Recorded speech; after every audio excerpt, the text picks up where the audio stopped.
ሰላም ሰላም ሰላም እንዴት ናችሁ? አማን ነው?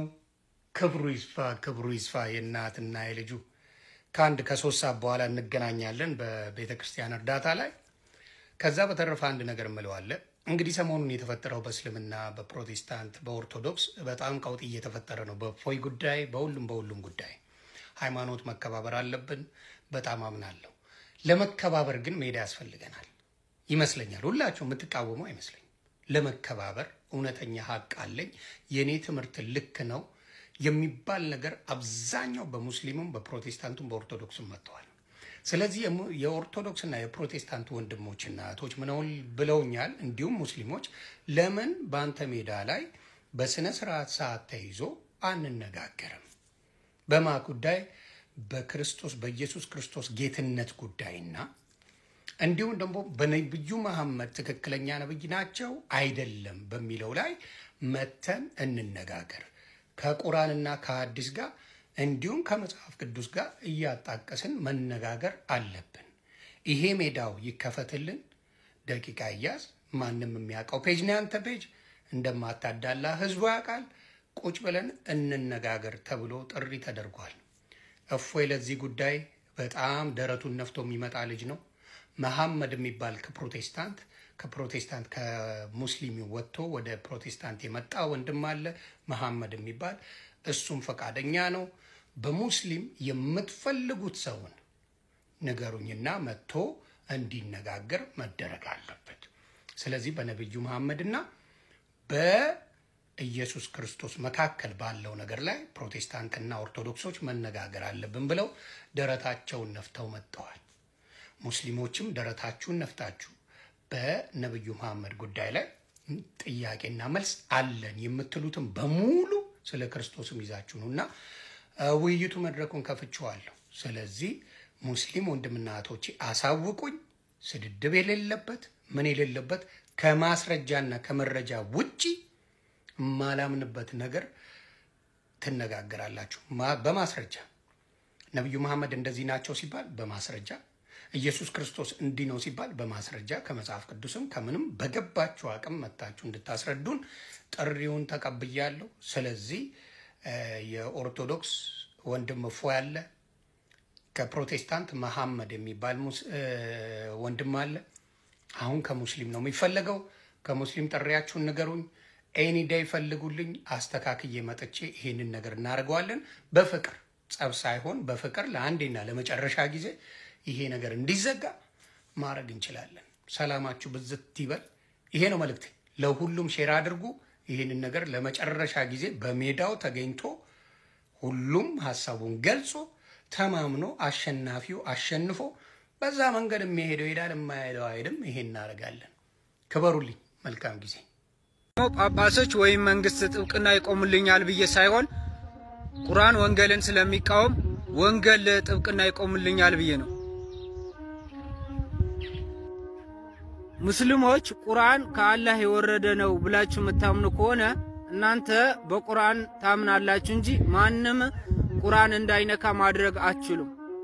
ምክንያቱም ቁርአን የአላህ እንጂ የናንተ አይደለም። አላህ ደግሞ ቁርአንን ሲያወርድ ለሁሉም ሰው ነው። እናንተ ግን መጀመሪያ ሙስሊም ካልሆንክ ቁርአንን አትነካም ታረክሰዋለህ ትላላችሁ። ሳያውቅ ሰው ምን ብሎ ያምናል? እምነት እኮ የሚወለደው ከማወቅ ነው። ለማወቅ ደግሞ ማንበብ ይጠበቅባል፣ መማር ይጠበቅባል። መረዳታችሁ አስፉት፣ አትሰብስቡት። እናንተ መጽሐፍ ቅዱስን እንዳታነቡ የከለከላችሁ ማን ነው? መጽሐፍ ቅዱስ መሆኑን እናምናለን፣ ግን እናንብብ ብትሉ እልል ብለን ነው የምንቀበላችሁ። ሳታውቁ ልታምኑ አትችሉምና። ምክንያቱም መጽሐፍ ቅዱስ ለሰው ሁሉ ተብሎ የተጻፈ እስከሆነ ድረስ። እናንተ ግን ቁርአን ተነካብን እያላችሁ እርትላላችሁ። ቁርአን ስህተት ካለው አዎ ስህተት ነው ተብሎ ይነገራል። ቁርአን የተጻፈው ለሁሉም ሰው እኮ ነው። ቁርአን ስህተት ካለው ለልጄ ስህተትን እንዴት አስተምራለሁ? ስህተት ነው እላለሁ። አንተ ሳታቅ ስለተቀበልከው እኔም ሳላቅ ልቀበለው ሳላቅ ላስተላልፈው እንዴት ይሆናል ጎበዝ? እስካስብ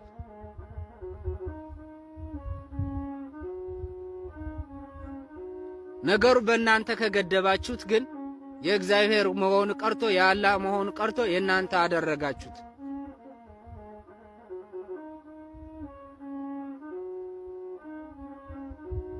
ስለዚህ እውነት ከሆነ ለሁሉ ይፋ ይሁን ይውጣ። ቁርአን በአይሁድ ነቢያት ያምናል። የአይሁድ ነቢያት ኦሪትን ያምናሉ። ስለዚህ ኦሪት አለ፣ ወንጌል አለ፣ ቁርአን አለ። ቁርአን በአይሁድ ነቢያት እንመዝነው፣ በኦሪት እንመዝነው። ፈጣሪ ብላችሁ የምታስቡ ከሆነ ፈጣሪ ዋጋው መፍጠር ከሆነ መግደል ዋጋው ሊሆን ስለማይችል ከሶስቱም ከኦሪትና ከወንጌል ከቁርአን የትኛው ነው የፈጣሪ ዋጋ ሊያሟላ የሚችለውን አብረን እንመዝን። መጽሐፍቶቹ ሁሉም ለሰው ልጆች የተጻፉ እስከሆኑ ድረስ።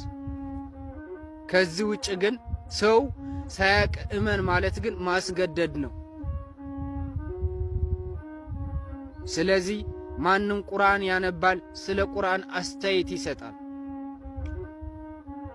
እናንተ ስለፈቀዳችሁ አይደለም፣ ቁርአን ለሰው ልጆች ሁሉ ተብሎ ስለተጻፈ እንጂ። ያ ካልሆነ መሳሳታችሁ እወቁ። በድሮ ጊዜ አጋንንት በጣዖት አድረው በአምላክ ስም ሰዎችን ያስቱ ነበር። ሰዎች ደግሞ ልጆቻቸውን ይገብሩላቸው ነበር።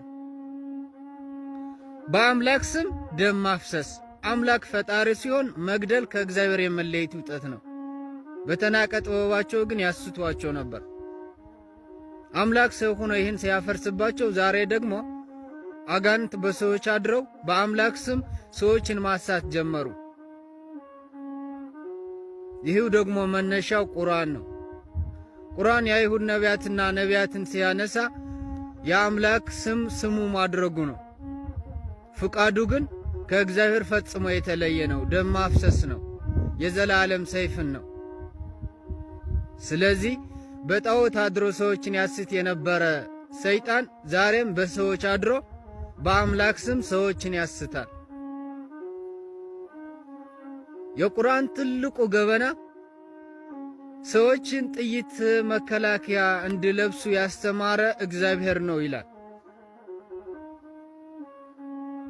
ሞት ከእግዚአብሔር መለየት ውጤት ከሆነ የሰልፍ ሥርዓት ሁላ ያስተማራቸው ለሰዎች ጋኔን ነው፣ ሰይጣን ነው። ምክንያቱም ሞት እግዚአብሔር መቃወም እስከሆነ ድረስ፣ ሰይጣን ደግሞ ነፍሰ ገዳይ ነው። በኃጢአት ከእግዚአብሔር ለይቶ ነው ሰዎችን ማደሪያ የሚያደርጋቸው። ስለዚህ ሰዎችን የማሳቻ ዘዴ በአዲስ ኪዳን የጋኔን መሳሪያ የሰይጣን መሳሪያ መጀመሪያ ሀ ብሎ የጀመረው ቁርአንን ነው።